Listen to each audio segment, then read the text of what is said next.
د اسداباد کرکټ په مرکزی لوبغالي کې د وزیر محمد اکبر خان دویمه درجه ولایتي سیالۍ د افغانستان کرکټ بورډ له لوري جوړې شوي. دا سیالۍ چې د کونړ په ګډون د هیواد شپږو ولایتونو د کرکټ لوبډلو پکې برخه اخیستې، نږدې 15 ورځې به دوام کوي. د کرکټ بورډ مسؤلین وایي چې له دغو لوبو یې موخه د کرکټ په ډګر کې د غوره استعدادونو موندل دي.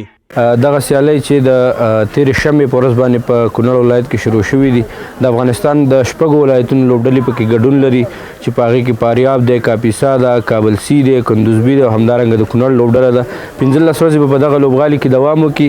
دغه سیالۍ د افغانستان کرکټ بورډ د کورني کرکټ څانګې د کلني پلان مطابق هر کال ترسره کیږي چې د دې سیالیو غوره لوبغاړي قدم په قدم مخکې راځي او له دې نه لومړۍ درجې ته او بیا 3 ورځنیو او همدارنګه 4 ورځنیو سیالیو ته راځي او یو لوبغاړي دپاره دغه سیالۍ لومړنی قدم دی چې بره لیول ته راشي. د دې سیالیو لوبغاړي خوښ دي چې د کرکټ د ودې لپاره دا ډول فرصتونه رامنځته کیږي. ماشاءالله دا خو ډېر ښه یو اقدام دی. 20 ټیمونه دي په دې کې، نو زما په خیال تقریبا 500 پلیران دي کې لوبه کوي. نو دا کرکټ بورډ په کار دی چې موږ عوام دا ټول پلیران کرکټ بورډ سپورټ کو. ډېر ښه یو اقدام اخیستی ده. دې کې ولسې پلیران چې سبا به هغه ملي ټیم کې لوبه کوي، د وطن دپاره به لوبېږي. نو موږ خو دغه خپل ذاتي کرکټ بورډ نه ډېر خوشحاله ډېر زیات خوشحاله د کرکټ بورډ نه چې د زمینه موږ ته برابره کړې، او بل خپل کوچز نه ډېر خوشحاله وو.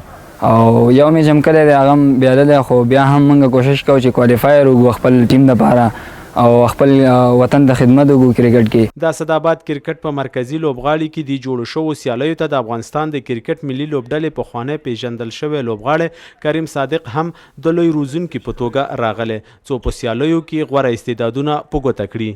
هغه وایي د اسداباد په زړه کې د کرکټ دا لوبغاړی که په معیاري ډول ورغول شي نو نه یوازې په ملي کچه د لوبو لپاره مناسب دی، بلکې تمه شته چې نړیوالې لوبې به هم دلته ترسره شي.